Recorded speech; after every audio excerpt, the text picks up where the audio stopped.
Good evening, ladies and gentlemen. I hope that you all are well. Yang terhormat, Bu In dan Mandiri selaku penguji ujian praktek bahasa Indonesia dan bahasa Inggris, serta teman-teman yang menonton, mari panjatkan puji syukur kehadirat Tuhan karena telah memberkati kita pada hari ini.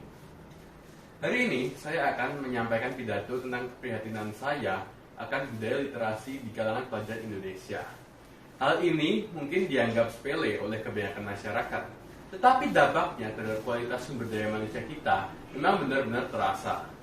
Buktinya, netizen Indonesia mudah terkena hoax dan sering salah memahami pendapat orang lain.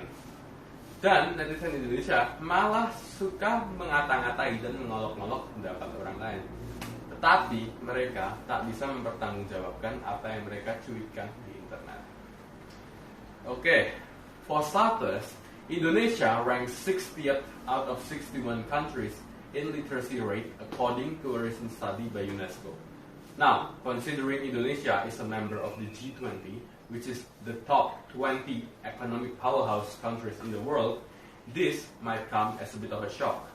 How can our country, which hosted the last G20 meeting, be super illiterate? Even Thailand, which is not a member of the G20, has a better literacy rate than us. But if we go back to our reality, this fact might not be that surprising. Of course, most of these illiterate people are living in rural areas where access to books or even electricity is scarce.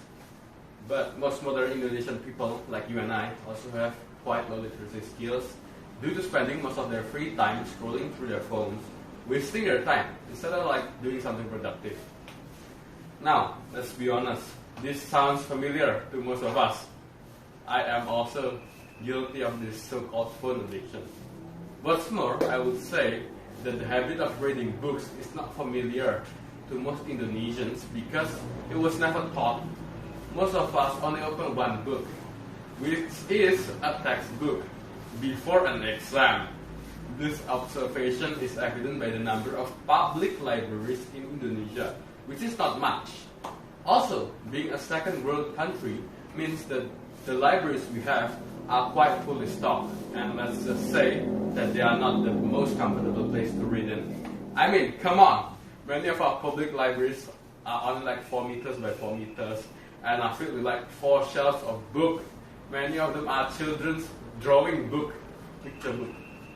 Next, according to the World Economic Forum, nowadays the so-called literacy skill does not only consist of reading, writing, and counting. Instead, today's literacy skills consist of 6 elements, which are reading and writing, numeration literacy, financial literacy, science literacy, cultural and citizenship literacy, and technological literacy. That was quite a mouthful to say. However, I observe that most people think that those 3 basic literacy skills, being reading, writing, and counting, are enough to compete in this globalized world where everything is connected and competition level is higher than ever. This old view must be re-educated. To be able to grow and thrive in the current world, we must be able to do more than that. Seeing how nowadays, even a bachelor's degree, which used to be something that is quite rare and so well respected, won't be able to secure a job with a good wage.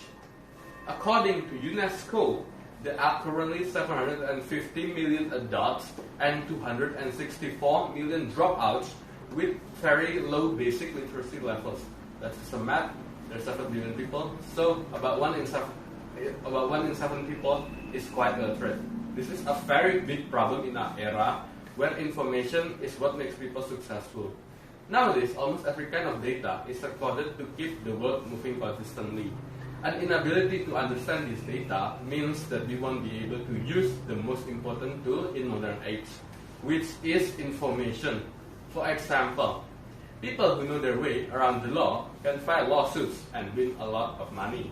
Now, I'm not saying that most lawsuits will win or that they are even intelligent, especially in the USA, but understanding information such as the law is truly an important weapon.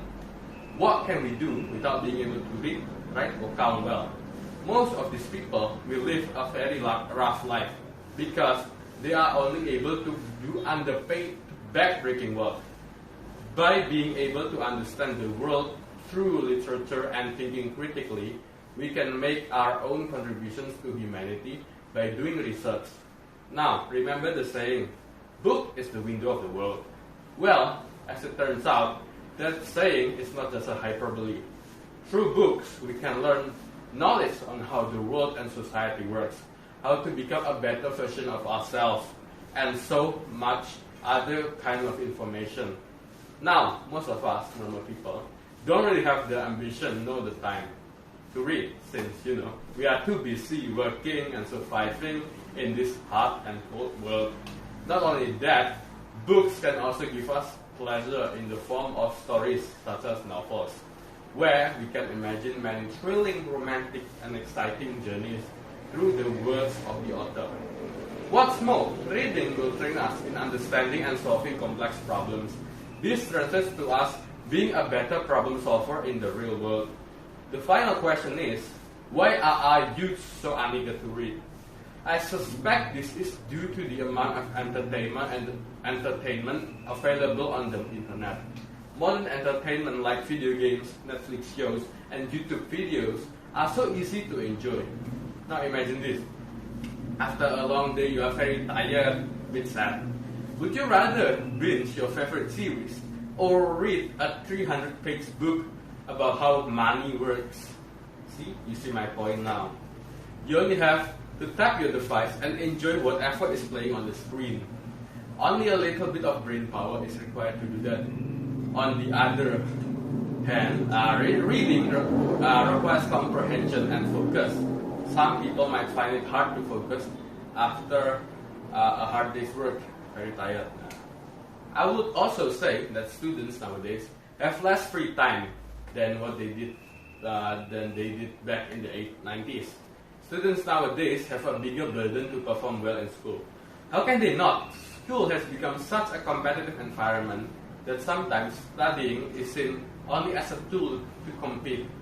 They will just want to relax and do the things they enjoy in their free times. Jadi, standar literasi modern sudah jauh lebih maju dibandingkan standar literasi pada abad ke-20. Pada zaman sekarang, orang-orang harus bisa meriset dan membuat banyak jenis dokumen yang kompleks untuk bisa mendapatkan pekerjaan dengan gaji yang baik. Meskipun waktu luang kita tidak banyak, kita tidak bisa menyangka bahwa berliterasi adalah salah satu hal paling berguna yang membuat kita tumbuh sebagai manusia. Jadi mohon, mulailah berliterasi. Bacalah apa saja yang menarik perhatian kalian. Saya sendiri gemar membaca artikel-artikel ilmiah, khususnya saat belajar untuk ulangan. Kadang-kadang saya membaca pembahasan yang lebih dalam, bahkan sampai keluar topik. Tetapi saya tidak minat bila disuruh membaca buku tebal seperti novel.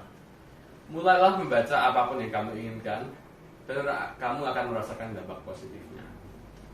Sekian pidato dari saya. Apabila ada kesalahan maupun kata yang kurang berkenan di hati Anda sekalian, saya mohon maaf yang sebesar-besarnya. Thank you, that's all.